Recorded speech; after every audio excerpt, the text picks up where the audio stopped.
Can you smell that, Blair? That smells like beta to me. Can you smell it? It does, in fact. You guys who have been following us a long time know that we don't drop, terms like alpha and beta lightly. We were in pre-alpha forever, longer than most companies, in fact, before we called it. So beta is a big deal for us. This version is really cool because it has some, we call it the calling internally. It has some really, really cool features in it that we've been waiting for. The revised forts now that give you a PvP way of capturing a location that will produce mass quantities of stone and timber and ore. Those are in here. The new smaller keep is in here, which is for it gives basically equal points, but it's a way for smaller guilds to capture location and be able to have a slightly easier time defending it because it's kind of just tighter. And a host of other stuff. There's so much stuff in this build. It's hard for me to even remember all the things that went into this one. So we also had significant frame rate and server-side performance improvements hit on this one as well. So if you haven't taken a look at us now, given that we are doing a full wipe, if you haven't looked at us in a while, now is a great time to jump back in and kick the tires. We also have now 2 of the 3 chapters of the new player experience online, the goal of which is to teach the player how to play our game before we dump them into the competitive PvP worlds, where if they didn't know how to play the game, they would just die and have a terrible experience. We don't want that. We want you to at least know how to play the game.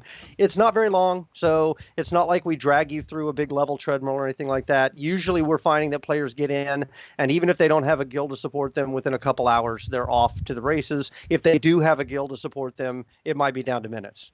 And you know what, Todd? We also got some significant just tech features on the back end that we've been waiting for forever in 125, like the ability to make loot tables different. Cat's killing me, by the way.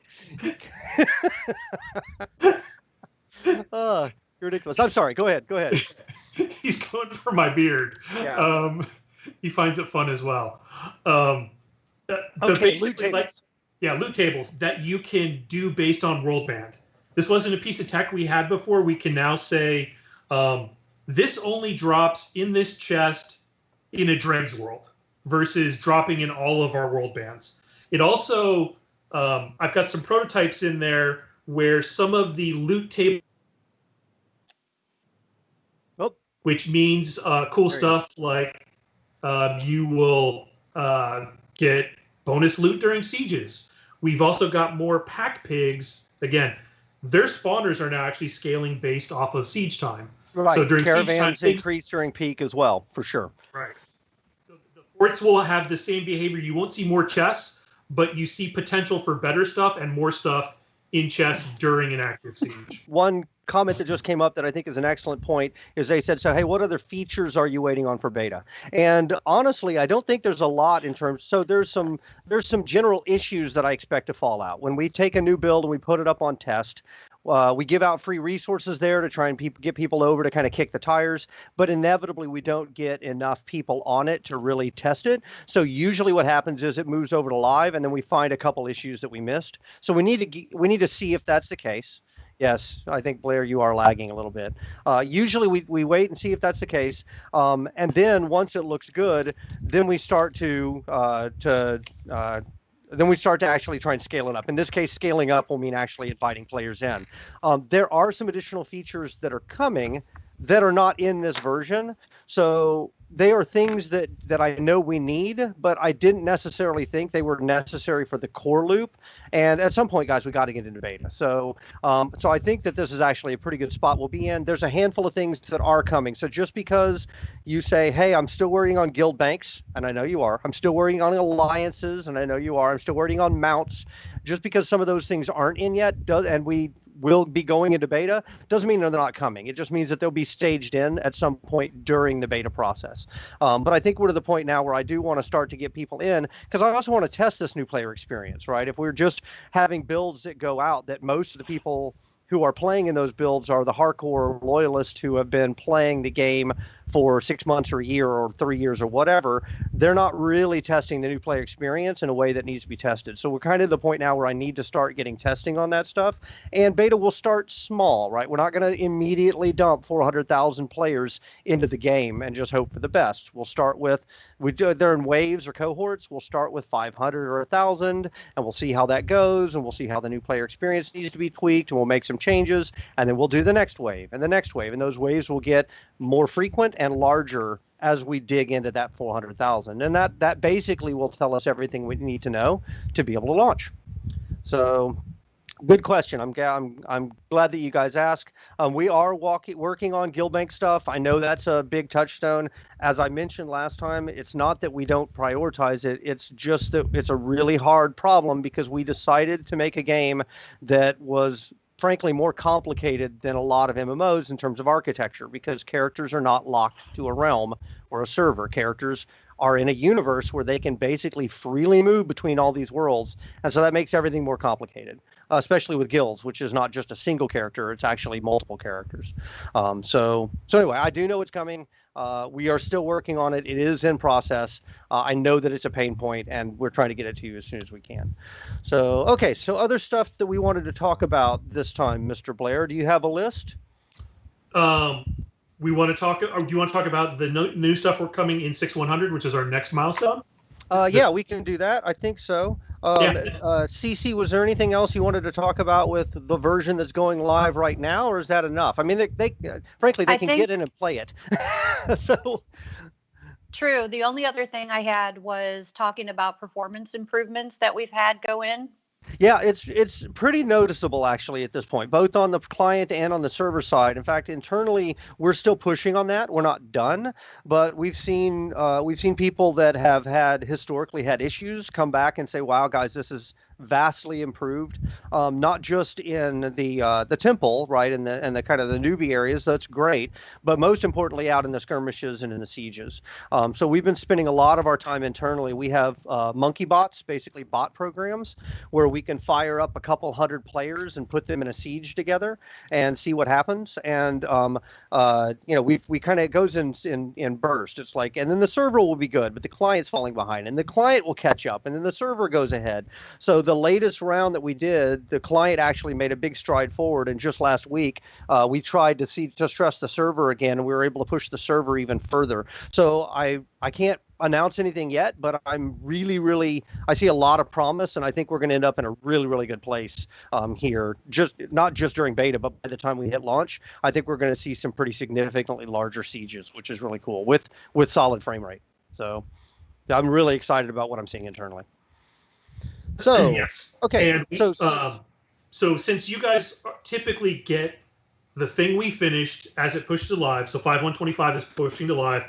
The team has already started working on our next milestone, which you heard me call 6-100, and some of the bigger player-facing features in that one are hey, new mounts, and in fact, the appearance of mounts underneath your body when you're running around. Yay! Yay!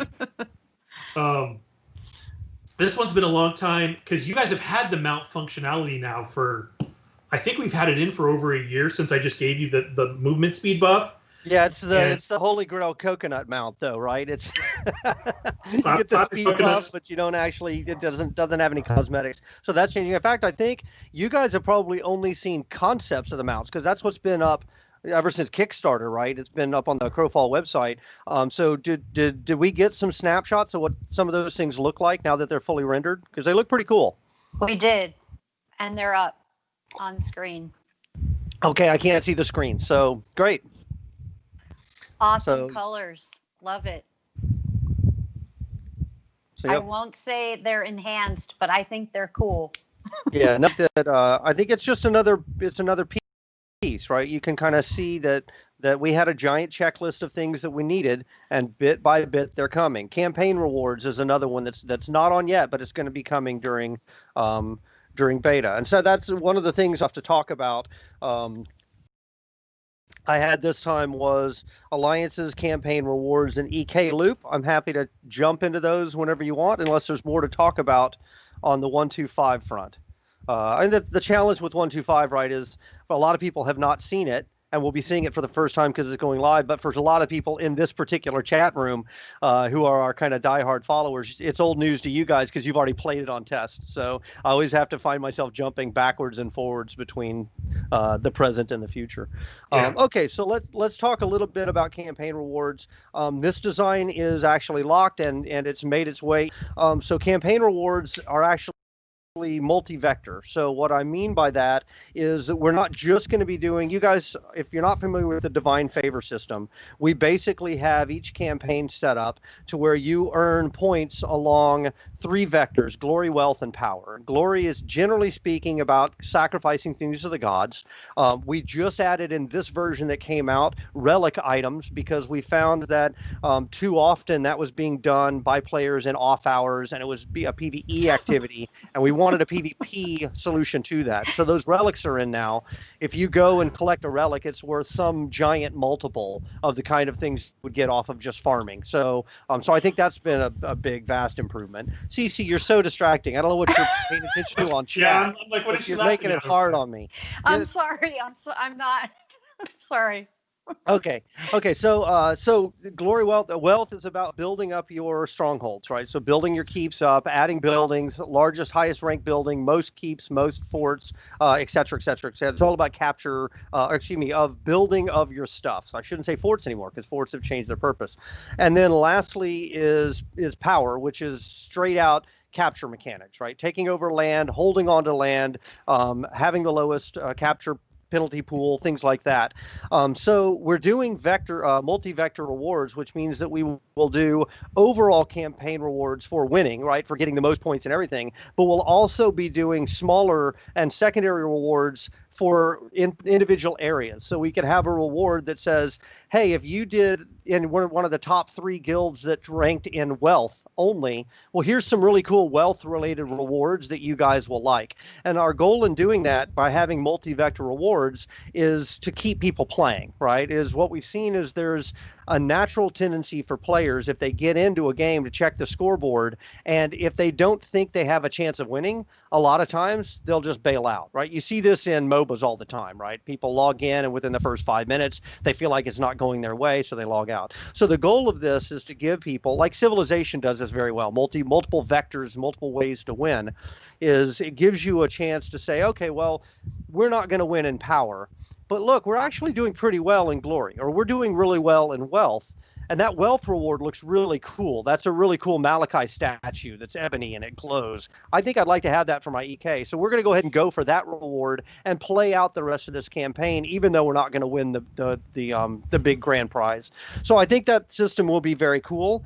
Interestingly enough, we were able to get a lot of this is totally inside baseball, but I think it's cool, so I'm going to tell you anyway. We were able to get a lot of reuse out of the divine favor system for the reward system, because effectively the way the divine favor system works is you have a card, and that card has a little image, and it has a name, and it has a rule, and then underneath that it has an accumulator. And the accumulator will say something like, hey, every time a guild member cashes in this into sacrifice, I want you to count up the number of experience points, or every time you capture a location. So the accumulator is basically accumulating something. So we're reusing that same system to make reward cards that have an image and a name and a rule. Only the rule in this case is accumulating divine favor points from the same system, just reused. And instead of awarding you divine favor points on the output, it rewards you now rewards, which is really cool. It was basically a little single-use recursive loop of using a system that we'd already put a bunch of work into. So again, inside baseball, I know most of you don't care, but I think that's really cool. So Question. Are those rewards per season or end of campaign?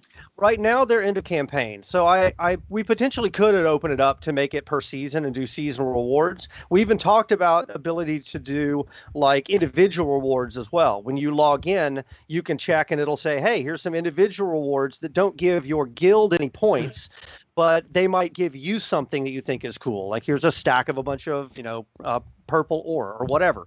Oh, that's really cool. I might go ahead and go do that.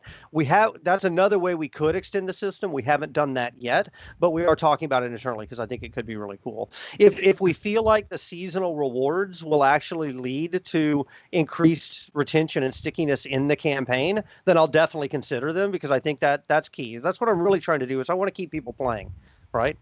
Right, and what's great is once we have the system, it's more about extending it to like, oh, just tweak it this way and that way, rather than let's build this whole new giant thing.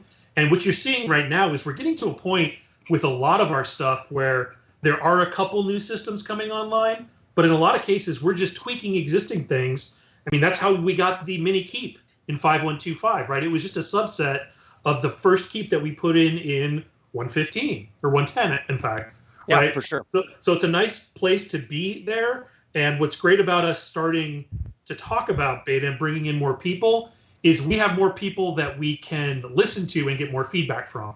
Because, again, a lot of us who have been here for so long, we're always just so in the weeds, we don't get a lot of the fresh perspectives from a lot of new people coming in and giving us their view as the first time looking at this. And thankfully now we're in a place where we can start inviting those people because the game is telling you what to do through the NPE 1 and 2 that we put in, right? So it's a really great place to be in. Rather than talking about stuff, we're showing you and you're playing that stuff and able to give us actionable feedback that we can react to. So I'm super excited about all of that. Yeah, for sure. So anyway, so there's a general high-level overview of campaign rewards and where they're going. I will say that I think I have a suspicion, and we'll see. I am sometimes right and I'm sometimes wrong on these. You always feel that way. You're like looking into the I'd say crystal ball, but it's really more like one of those crazy 8 balls where you shake it and it just says ask again later. But I have a suspicion that campaign rewards of any type will actually be a significant driver on player behavior. What we found back when we did the campaigns for the gods, right, where it was a very simple reward. It was basically like, hey, this is the War of Malachi, and here's a badge that has Malachi's sigil on it. And if you win, it's gold, and if you don't win, then it's going to be silver. That alone actually sparked a pretty significant spike in competition. Like people really do. Once there's something on the line, they really do engage more. And so I think that'll be really interesting.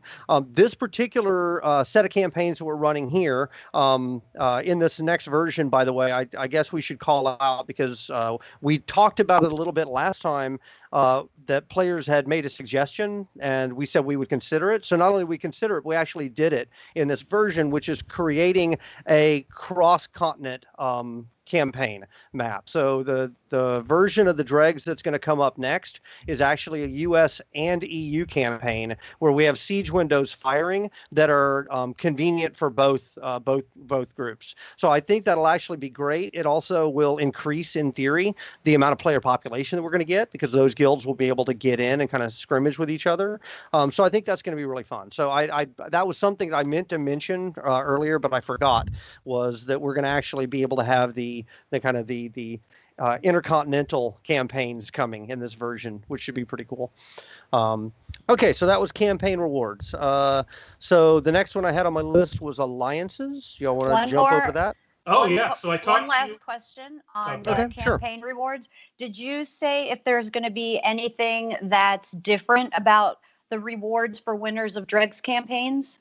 Or do they just fit into the description you gave? Is there any? Well, actually, no. Yeah, it's an excellent point. Is this reward system is generalized so that we create reward cards just like we create the divine favor cards. So we will create different decks of rewards that we'll use for the dregs versus the other world bands. So dregs will, and keeping with our general philosophy of risk and reward, the riskier the world is, the higher the stakes and the better rewards that you're going to get out of it. So dregs will have a deck that is stacked with better rewards because we actually want to reward the players who are willing to go there and risk it. And then if you want to go on the lighter worlds, you can. The rewards aren't going to be as good, but they're still going to be better than if you stay in the EK or if you sit around in your in the God's Reach all day, which you can still do. It's just that ultimately that's not where the best stuff in the game is going to drop.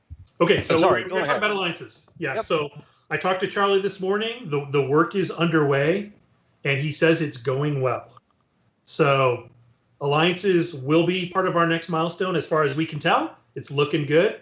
So I was really excited about this feature because I remember when 5110 came out and there was lots of small guilds and they were playing together, but they kept hitting each other and dealing damage and they just had to worry about things that they shouldn't have to worry about.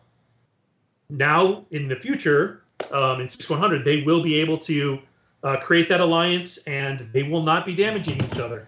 Okay, so yeah, let's talk about that. I kind of so alliances turned out to be a much hairier, thornier problem when we dug into the details and actually started writing up the GDD to be a fair number of weird dangling issues where alliances just don't play very well with the system, right? So the challenge that you have is right now we don't do very much to try and adjust the size of a guild. Like we could, if we wanted to, put in a rule that says, hey, in this particular campaign, only 30 people from a guild are allowed to play.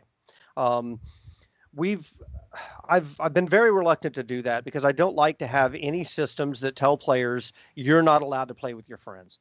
We actually put a fair number of cards into the Divine Favor system that took the results, those accumulators I talked about, like how much experience did we gain through sacrifice, and divided it by the number of active players in your guild. And even there, we got pushback from players that I thought was very valid and on point, where they're like, hey, so just so you know, I get it. And it's kind of a cool mechanic because it does mean it's to some degree at the macro level anti-Zerg, right? It's benefiting smaller guilds. The downside of it is my buddy Bob, who doesn't play very much because he doesn't have a lot of time, we told him to F off because we didn't want him. He doesn't have enough time to really help us. So by joining us, he's only hurting that accumulator. So while we still have those in the game, I had Raymond back off of those because I was like, yeah, that's a really good point. So I think now we've actually pulled them so that those only pop up even in the glory cards. Like we don't even see those in the other cards.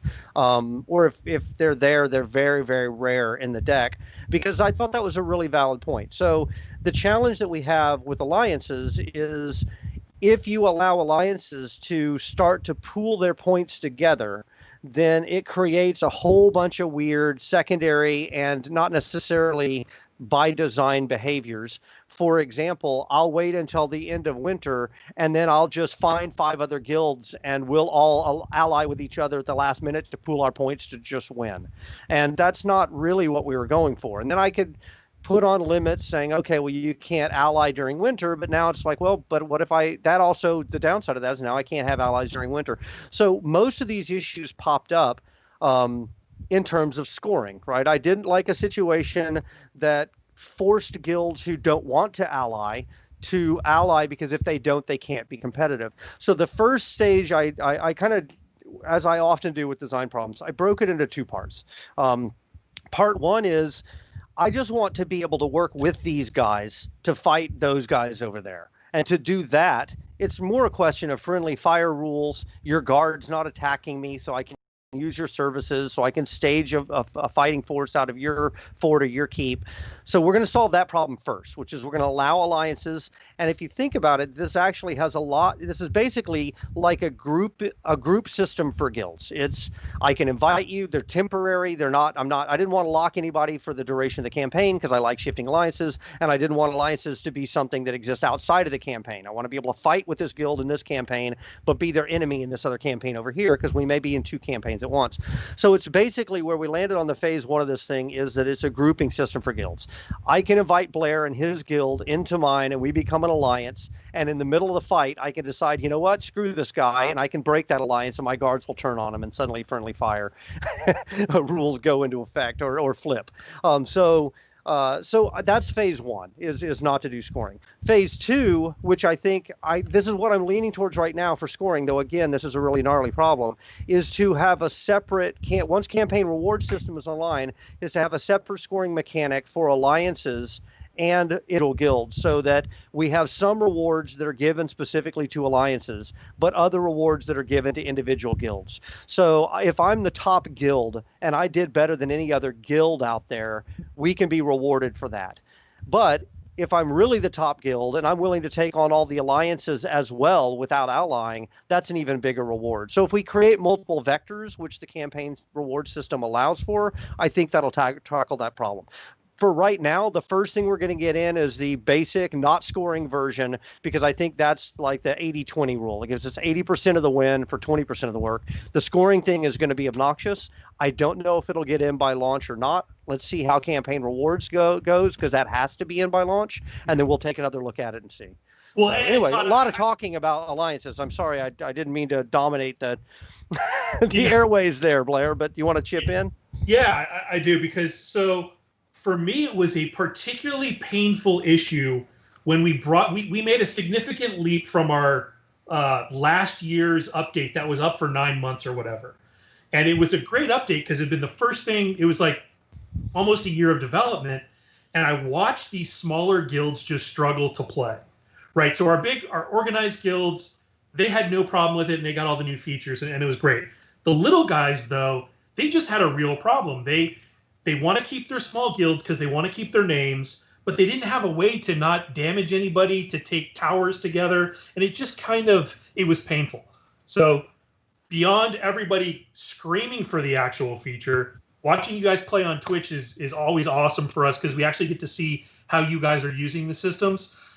In this case, it was just like oh man, this is just so painful, and I apologize for that, but we just hadn't built it at the time. So I'm glad we're taking the time now, and we're at least getting it so that you can log in at night, and if a couple small guilds want to be part of the same alliance, they can do that, right? So I think it's nice to sit back and armchair design as we want to do, and you guys like to do all the time, thinking about these huge macro level problems. But for us, just watching what the play behavior is and seeing how people are using the game and going, man, this is just a problem, and we need to solve it now or as soon as possible, is something else entirely. Because there is quite a leap normally between armchair design and how this thing is actually playing when people are playing it, right? That's why Todd and I like to say. To your point, Zyback just brought up a really good point, is you may find that once you do the alliances without scoring and you have campaign rewards in, that drives the player behaviors that you want, and you may find that you don't actually want to do alliance-based rewards. Right. And that's possible. I don't know, but that's definitely something that I've seen in design. I kind of think of it as layers of the onion, because systems are based on systems, or based on systems, or based on systems. This is a situation where the thought on that is based on divine favor, which we have, but we don't know necessarily how alliances would interact with it, and campaign rewards, which we don't have. So I think getting in this first round of alliances and getting in campaign rewards, we will know that much better how that system would impact and affect the gameplay. And so what I'm saying in effect is trying to design it right now without knowing those things is highly risky. I find that usually the further out I get, where I'm building designs not based on what I'm seeing out of the players, but based on what I think I might see out of the players once X, Y, and Z comes online, the more risky those designs are, and the more you have to trash them and rebuild them anyway. So I do. I mean, I spent a lot of time on this one, actually. This was not just a casual, oh well, let's just hold on it till later. This was me working through. I mean, I tested every assumption of, like, should these be at the meta level and exist between campaigns? Should these be a permanent thing where it's an alliance that you have to swear to, and now your guild is basically stuck in that subordinate position for the rest of the campaign? Which, that hits up against the problem of people. I can say that all day long, but people just won't log in. Like, that's not really a thing. If people don't find it tenable, they just won't do it. So I went through every permutation that I could think of before I came to, let me tease these two things apart, and let's go with the important piece right now, which is allowing them to actually be able to do it, to marshal a larger force and have the ability to break and make and break alliances dynamically. That was the key part. And then after that, we'll go and look at scoring and how it ties to scoring. Hey, Todd.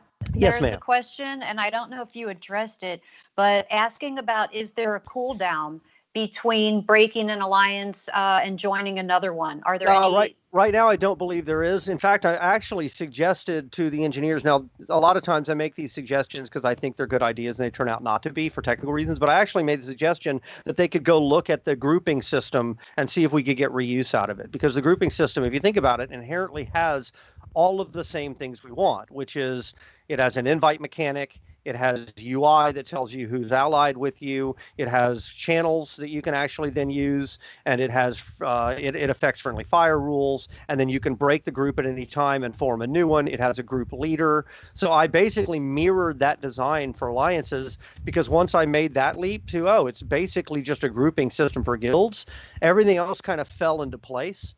So and to this question in particular, there's not a cooldown on the grouping system, so therefore there wasn't a cooldown on this. If that becomes a problem, we can always deal with it. But initially, my gut level reaction is that I don't think it would be. But we'll see. Maybe so. If it turns out to be a problem, it's something that we can easily go back and take another look at.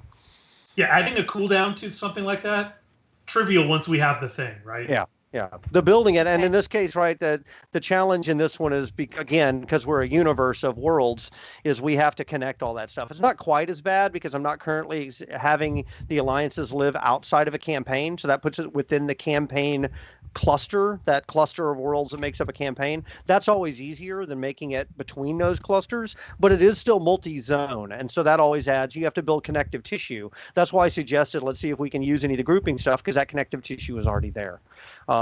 And sometimes that sounds great on a whiteboard, and the engineers give me a puzzled look, and they're like, you really have no idea how any of this stuff works under the covers, do you? So, and I tell them, well, it should work this way, but that doesn't get me very far. So we'll see. Okay, so I think that's probably a good, at least a good high level on alliances. I'm sure we'll talk about it more as the system firms up and is developed.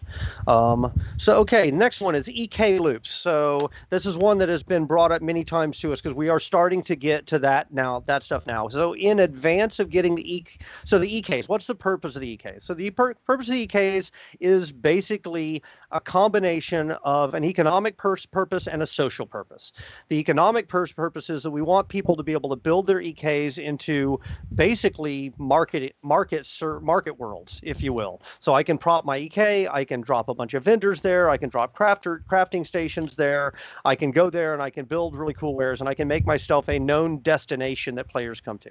Again, I'm not saying we're there now, but we are moving in that direction. We haven't spent as much time on EKs really for the last year or 18 months because we've been so concentrated on the campaign worlds. So while the EKs was kind of on pause, we put vendors into the temples to give players a way to go and drop vendors there because we knew the EKs, they were kind of flimsy, meaning they didn't stay up very long. After the last player left, they would spin down immediately. So that's the kind of stuff we're fixing now. So the first thing I did is I took in this version the kind of the shim that was in place there. We took that out. So the vendors are nobles. So that means that there will no longer be that rush to go and grab all the vendor slots. That's going to be gone. We do have a free city zone coming into the Dregs worlds to allow players to drop vendors, and the goal there was to have enough vendor slots and have the timeout on them fast enough that it would be incredibly painful to monopolize all the slots. That was the goal there. And the reason for that is because those worlds are embargoed. So because they're embargoed, that means having the EK as the marketplace for them, the Eternal Kingdom as the marketplace for them, doesn't work very well because you'd be chewing up all of your embargo tokens, bringing stuff in and out as a merchant. So we wanted to give the merchants a place in the campaign world to go and conduct their business. We have a fair number of players who don't want to come back until there's a wipe. So one thing I will say is that Blair and I are talking about coping mechanics for these early Dregs campaigns because the problem with the passive training, one of the problems with the passive training system that we haven't gotten to fixing yet is we have players starting at ground zero and we dump them into Dregs and all of a sudden it's like, yeah, but I can't do anything here. And that's a problem. So we're going to talk about some jump start mechanics to do some global buffs to basically artificially bump everybody up. And then we'll walk those off as players start to catch up so that eventually we'll hit a tipping point where we can turn those off and the player skills will make up the difference. But I want to at least everybody up to the point where they're competitive with war charts. We talked about it some this morning. We haven't quite figured it out, but we're going to get it in as soon as we can. Big question that came up, and I'm going to interrupt just because it is a big question, is they're asking, is this the beta wipe? And the intent is yes, it is. We actually do not want to do another wipe if we can help it. Now, we'll see. Things change, and sometimes they change in a way that it's just unavoidable. But if we can help but not do another wipe, I would like to do that. And, obviously at launch, but yeah, we try to minimize wipes, as you guys should be able to tell, because we wipe passive training so infrequently. Real quick, let me do one more just as a preview. It's going to be a real quick one, but because I've seen it come up a couple times, which is disciplines. So I'm just going to say, yes, we have started the discipline pass internally, it's disciplines and talent trees. And really the goal there is build customization. And I've said that for a long time that we would get to this. Yes, we're getting to it now. I'm not going to give you guys any details. I'm just going to repeat my design goal, which some of you will recall this, a lot of you are new and won't, but my first MMO ever was Shadowbane, and one of the things that was really cool about Shadowbane was how open-ended the discipline and talent system was, right? How open-ended the build system was. And with the game that we've got right now with Crowfall, we have all of the pieces that we need to enable that, but the design is not quite there as far as making it open-ended. Compared to Shadowbane, frankly, it's not there at all. But we are going to move in that direction. That's the stated goal that we want to get to. That's about all I can say about it at this point, but I can tell you for sure this will be the point of, if not the next Q&A, maybe the one after that, but it's going to be coming because we've started the work. So anyway, I just wanted to answer that because I didn't want to seem like we're dodging it. It is coming. We're just not ready to talk about it yet. The Pro rewards, they are available at launch. So for as long as you've been a backer, you get the Crow rewards for those months, as long as you're a backer by the 24th. And I know that we are looking to get some things like emotes live close to launch or at launch, but maybe even some before launch in that period closer, though. So some things like this may start going in. Is we're doing the animations in advance of the system coming online, and so you'll also kind of notice that a lot of the systems that are here at the end are like mounts and stuff like that. They're not hugely risky. It's just work. There's a lot of work involved, right? A mount system is not cool unless you have a variety of mounts. An emote system is not cool unless you have a variety of emotes. So we're creating the animations now. The system is scheduled by launch, but it's not in right now. So you'll have an emote, you won't be able to use it. But hey, the other option was to just give out backer rewards that were less interesting, because we basically said we're not going to do anything unless the system's already here, and that seemed lame. So anyway, we tried to make a nice mix when we came up with all these backer rewards. We recognize that if you ask 100 of our backers what they think is cool, you're going to get at least 99 different answers.